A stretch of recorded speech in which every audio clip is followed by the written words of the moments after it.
Now this product, I really, and I say this without exaggeration, I hate it. It feels like every day a new K-beauty product goes viral all over TikTok and social media. But how do you know which ones are actually good? In today's video, I'm going to review 10 of these viral K-beauty products and give you my honest thoughts as to whether they are actually worth the hype. I'm going to sort them into 3 categories: yes, no, and maybe. Let's go. Starting off with Skin 1004's Madagascar Centella Ampoule. This is the 30ml size, and as you can see, I am most of the way through it. This one is a very easy yes for me. From how compact this little guy is, it's very convenient to pack this away for traveling, to how effective the product actually is, it is definitely, yes, worth the hype. This ampoule is fantastic for soothing irritated skin with its centella, sensitive skin, and redness. The star ingredient is of course Centella asiatica from Madagascar, which is Skin 1004's hallmark ingredient across all their lines. The cica extract is very effective at calming down my irritated skin, my sensitive skin. Oh, by the way, I have dry, sensitive, acne-prone skin, and it's been really effective at helping to fade that redness that I get from my PIE. Those are the red, pinky marks that you get lingering on your face even after the acne is healed, and that can take months to years to fade in my experience. But cica extract I found has really helped to tone down that redness and make it fade a lot quicker, and this product especially I've been committing to using consistently, and it's really helped in fading my PIE. It's just a fantastic soothing ampoule, and the formulation itself is really nice. It's a really lightweight liquidy formula, absorbs really easily, doesn't feel heavy, it's not sticky. So I think that probably a reason why this is so popular is because I think it would suit a lot of different skin types. Regardless of whether you're dry or oily, if you need soothing, then this really lightweight formulation that hydrates but isn't really heavy and it's not sticky would be really nice to use. This formulation is also quite simple. Most of it is Centella asiatica. There's a few other ingredients in there as well, but most of it is cica. It's absolutely worth the hype, and I have already purchased a big version as a backup. Next up, we have the Laneige Lip Sleeping Mask. Now, I think I'm going to get a bit of hate for this, but honestly, I don't think it's worth the hype. So I'm going to have to put it in no. Now, I know a lot of people swear by this and they absolutely love it, but personally for me, I don't think that it's anything special. Now, I don't think it's bad. It definitely does, hydrate and nourish the lips, but it's nothing particularly spectacular, or nor does it do a better job at nourishing my lips than any other nice balm that I like or sleeping mask. I personally prefer Tokobo's lip sleeping mask over this one. Now this one does have a nice medium thickness consistency. It's not very thick and it just melts onto the lips really nicely when you're applying it. So the texture itself is very nice. It feels lovely on the lips. But when I apply this at night and when I wake up in the morning, I don't feel my lips being overly nourished or feel particularly plump and lovely in any way. This is just it's meh. The texture's nice, but the nourishing capabilities are not anything spectacular for me. Ingredients wise, this has a berry fruit complex and vitamin C in it as antioxidants, and also coconut oil to nourish. Now what I do like about it is that the scents of all of these lip sleeping masks are very accurate. Like what they say they're going to smell like, they are actually going to smell like. I also like that they're not overpowering, because a lot of lip products can be very, very heavily scented. But with these lip sleeping masks, the scent is there, it's noticeable, but it's not overbearing, it's not giving me a headache. So I think the scents, or the flavors, if you will, are quite nice. But aside from that, I just don't think that it's anything special, at least not for me. So it's not worth the hype, especially not for the price point, because Laneige is a pricier K-beauty brand. I'm glad I bought a mini because the full size is quite expensive. So whilst it is pleasant, I will not be buying another one once I finish this one. Next up, we have perhaps one of the most iconic K-beauty sunscreens, especially one to take the Western market by storm. We have Beauty of Joseon's Relief Sun Rice and Probiotics Sunscreen. This one is a new one that I haven't opened yet because I finished my previous ones. And just to be transparent, this specific tube was gifted to me at a beauty PR event, but The product that you will see in my demos of this, and the very first time that I tried it, was a tube that I bought myself, and subsequent ones I bought myself as well. Now, I've mentioned this sunscreen several times on my channel because it is a holy grail of mine, so yes, it is absolutely worth the hype in my opinion. I have a detailed review of this in my best sunscreens for dry skin video, which you can watch here, but essentially, this is just my go-to sunscreen for winter. It is so deeply hydrating and moisturizing, but it's still so lightweight and just feels like a lightweight lotion that you're putting on. So it is very comfortable. It's not sticky, it's not greasy. It gives the most wonderful glow, which is beautiful for dry skin. If you have oily skin, it might be a bit much for you, but BOJ did release that Aqua Fresh one for oily skin, but I haven't tried that one yet. But for dry skin, maybe for normal as well, if you love a dewy finish, this is it. It doesn't leave a white cast, it's great on my sensitive skin. There's a rice extract and probiotics in here, which help to soothe and nourish the skin. It's just such a texturally elegant formulation, but still provides that hydration and moisture that I would want for my dry skin in the winter. This is also enjoyable to use all year round. I've used it in the summer as well, but there are other sunscreens that I prefer that are just a tad lighter for the really warm months. There's just nothing I can fault about it, and I just love the way that it feels and looks when I'm applying it, whilst also giving me the sun protection. Next, we have our first makeup item, and this one really took the internet by storm. I am, of course, talking about the TIRTIR Mask Fit Red Cushion. This was everywhere. You could not open up your For You page without seeing this. I think this is also the best-selling cushion or something like that in Japan. It's really, really popular. However, for me, I didn't like it, and I have a detailed review on this cushion if you want to see, you know, like a wear test and everything. Where do I start? So I just don't think that it is very suited to dry skin. Now, before you come for me, I know that there are some people with dry skin that enjoy it, as I've been told in the comment section, but also some people that didn't. And obviously, makeup performs differently on everyone's skin. But this one for me, no matter how I applied it, testing out with different base products, different skincare, using TIRTIR's own skincare, it just doesn't look that great on dry skin. It clings to dry patches, and throughout the day, it will just look drier over time. There are just other cushions that look far, far better on my dry skin, and that just function really easily without me having to jump through hoops, try and apply it in a specific way, yada yada yada. There are some good points to this product. What I will say is that the shade range is particularly impressive. I believe TIRTIR really were, you know, like front runners in terms of Korean brands expanding their cushion shade range. I think there's maybe 40 shades in this. Another good thing about it is that the coverage is incredible. With this product, it is true full coverage. For my PIE and blemishes, I do not need to go in with concealer after using this. And so it is very quick to get that coverage. You just bash it on, your spots and marks are all covered. It's also very long lasting. I've tested it in the summer, and even through sweating, it lasts the whole day. The coverage does not budge, so that is really good. And I'd imagine you'd also quite like it if you lived in a hot, humid climate as well. If you want longevity and full coverage, this is the one for you. However, I will say that it does look quite makeup-y. In my experience, it's not a cushion that gives you a very natural skin finish. It's not going to look like your skin, but better. So if you want that full coverage, flawless look, and you don't mind that it doesn't look very skin-like, and perhaps you don't have dry skin, then I think this could be a good option. But if you have dry skin like me, and you prefer a more natural looking base that really looks like your skin, then this isn't it. Alright, back to skincare. Next up we have Beauty of Joseon's Glow Deep Serum.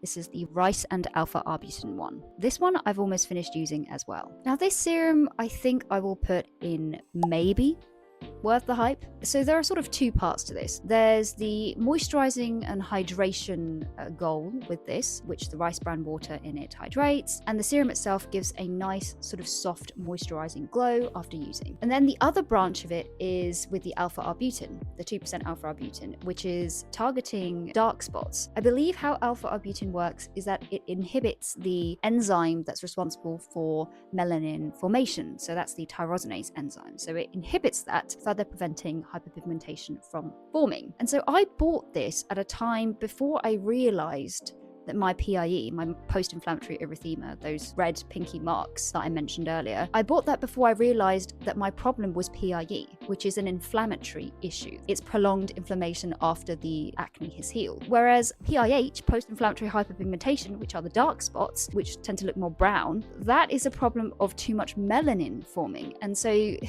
how you tackle that is different to how you tackle PIE. And so Alpha-Arbutin, the ingredient in this, is for tackling hyperpigmentation, not PIE, which is the problem that I have.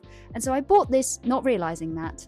And so I feel that I can't accurately judge that branch of this product because I don't have dark spots and hyperpigmentation for the Alpha-Arbutin to work on. So I can't speak to the fading dark spots function of this serum. What I can speak to is that it is a lovely hydrating, moisturizing serum. The texture of it is more viscous than the Cica Ampoule that I mentioned from Skin 1004. This has a very viscous texture. It's not going to run down your arm, so that's quite nice when you're applying with your hands. It smooths over the face easily, absorbs quickly, doesn't feel tacky, and it just nourishes and adds a nice glow. So I find it to be a nice hydrating serum in that regard. But again, I can't speak about whether it does do much to fade dark spots, so that's why it's a maybe for me. Now, if you've tried this and you have hyperpigmentation or dark spots, please comment down below whether this worked for you. I am very curious to know. Moving on, we have the iconic milky toner, the I'm From Rice Toner. Now this one, if you watch my channel, you know that I have mentioned this many times. It is, of course, a yes, absolutely worth the hype for me. This is one of my go-to milky toners.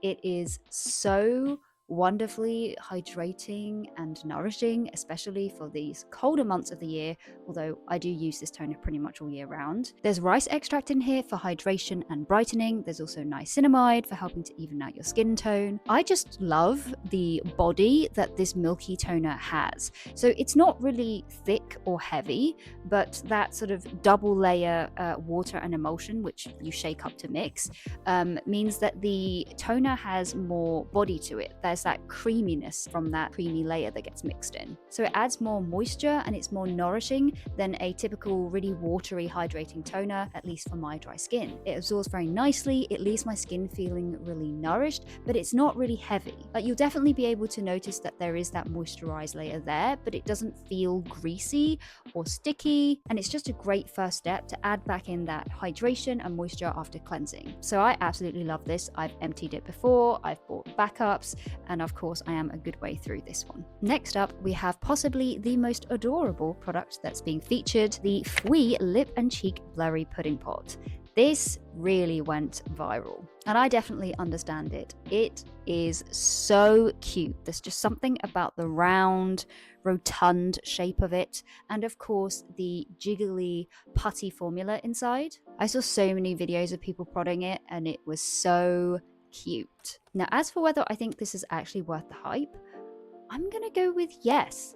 Now, this is one that I did a full detailed review of with swatches, etc. Essentially, this really does give the most beautiful blurred lip look. Like, it'll fill in all those lines and just make it look plush. Now, there are other K-beauty lip formulas I can get that similar blurred look with, but this one, there's just something about it that is just a step above. It looks so smooth and is definitely the most blurred finish that I've ever come across in a lip product. So the finish is absolutely worth the hype, and that blurred appearance applies to the cheeks as well as the lips, so it looks really smooth on the cheeks and is just beautiful. You can get a really pretty monochromatic look with it. The putty jiggly texture is of course also very fun to play with, but the formula itself, alongside looking really blurred, is very pigmented actually. You don't need much at all. It spreads across the lips very easily, and whilst this matte lip product isn't one of those that is fully transfer proof, once you've put it on and it sort of sets,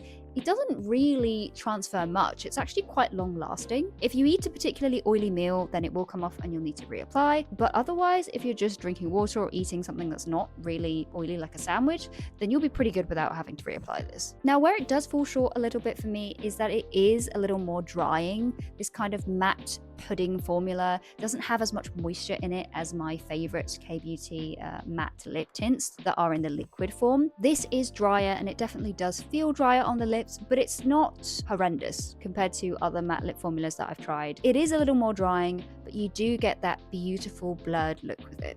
So it's not my favorite K-Beauty matte lip formula of all time, but I still really enjoy it. And I think that the blurred look that it sort of went viral for and how cute it is definitely warranted. It gives you that gorgeous look both across the lips and the cheeks, but it does just feel a little dry. Moving on to another moisturizer, this time we have Purito's Mighty Bamboo Panthenol Cream. Now this one is a hit. This one absolutely, yes, is worth the hype for me. This is a lovely, lightweight gel moisturizer that hydrates and moisturizes without feeling heavy. It really just glides across the skin, sinks in really nicely. It does leave a very, very slight tacky feeling on the skin after it's absorbed, but it's really not noticeable. The hairs aren't sticking to it. You'll only really notice it if you go out of your way to really press your fingers against your skin and feel it. But otherwise, it is very lightweight. It's not greasy. And it's a wonderful barrier repairing focused cream. And I think the reason probably why it's gone so viral and is so popular is because I think it suits a lot of skin types. It's lightweight and non-comedogenic enough for those with oily, combo, acne-prone skin types, while simultaneously also being very hydrating for drier skin types. Now, I will caveat this by saying that it's not rich enough for me during these colder months. So right now in autumn, winter, this is not my go-to moisturizer, but during the warmer months, spring, summer, this is a very enjoyable moisturizer to use and provides enough hydration and moisture for my skin then. There's 10% panthenol in here to strengthen the skin barrier, there's bamboo extract to soothe and hydrate the skin, as well as squalane for moisture as well. And I also just really like that for 100ml, this really doesn't break the bank. Purito, honestly, is one of my favorite K-Beauty brands. They produce some really fantastic products that don't break the bank. They are very affordable, especially for the amount that you get here. So it's just a great daily cream to support your skin barrier that is lightweight and nourishing. Next up, we have Medicube's Collagen Jelly Cream. Now this one, oh gosh, I featured it in my K-Beauty I Don't Like video. Now this product, and I say this without exaggeration, I hate it. So it is absolutely no, it's not worth the hype for me. This cream went viral on TikTok for giving that glass skin, super hydrated, glossy look on the skin. And yes, the cream is moisturizing, but the trade-off for that is that this very unique jelly, jiggly texture is so thick and sticky on the face that texture-wise, it's just awful. I don't see how you would use it during the day at all because it is so sticky. Like your hairs, all of your hairs will stick to it. Even if you tie your hair back, some hairs will find their way to stick to it. It takes a really, really long time to absorb in. So I think you'd have to really use this at night. And I just can't with the stickiness of this. I feel like texturally, it's very inelegant. It's not pleasant to use. And also, the smell of it, oh my goodness. If you are sensitive to fragrance like I am, or you just don't like heavy scents, then this smells like the strongest floral perfume that you've just applied to your face. And that scent will just follow you around all day. It is such, in my opinion, an offensive scent. Now for me, as someone who's sensitive to fragrance and who gets scent headaches, this scent is just far too strong. It really makes me feel nauseous. I don't like it at all. If you like your skincare to smell like perfume, then you might really enjoy this. And also, if you don't mind the fact that it is very, very sticky and heavy. But if you don't like any of those things, then I would really run for the hills and avoid this one.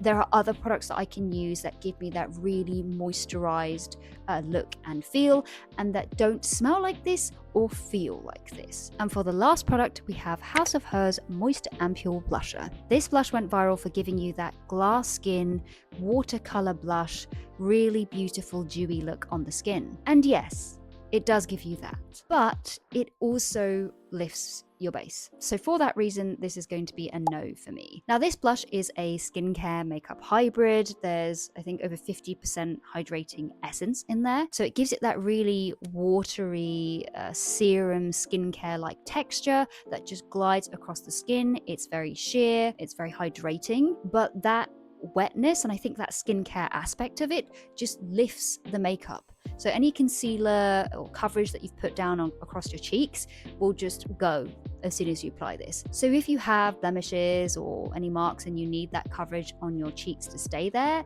then this blusher, as soon as you apply it, will lift it all up and just sort of undo all that hard work, which is annoying. And because in my case, a lot of my PIE and blemishes are on my cheeks, this is a no-no. It just undoes all my hard work, which is a shame because the finish of it is beautiful. It does give that watercolor, dewy look on the skin, absolutely glass skin vibe. It's really healthy and flushed looking on the skin. Really, really lovely. I like it for my dry skin, but just the fact that it disturbs the base makeup so much is something that I can't overlook, especially for my preferences. So that's why it's a no for me. I think this product is best suited for people that either wear no base makeup or very light base makeup and who want that really glass skin sheer blush vibe. But otherwise, if maintaining coverage is a priority of yours, I would look elsewhere. And that was it. That was me giving my honest opinions about these 10 viral K-beauty products. I hope my reviews were helpful. If you've tried any of these products, please let me know your experiences in the comments down below. Oh, and also include your skin type if you can, because that would be really helpful. I'm really curious to see if you liked any of these. Oh, and also if there are any K-beauty viral products that I've not mentioned here that you have a strong opinion about, please leave them in the comments down below. Let me know if I should do a part 2 to this. And if you enjoyed it, please give a like. And if you want to see more, then stick around and subscribe. Thanks for watching. Bye.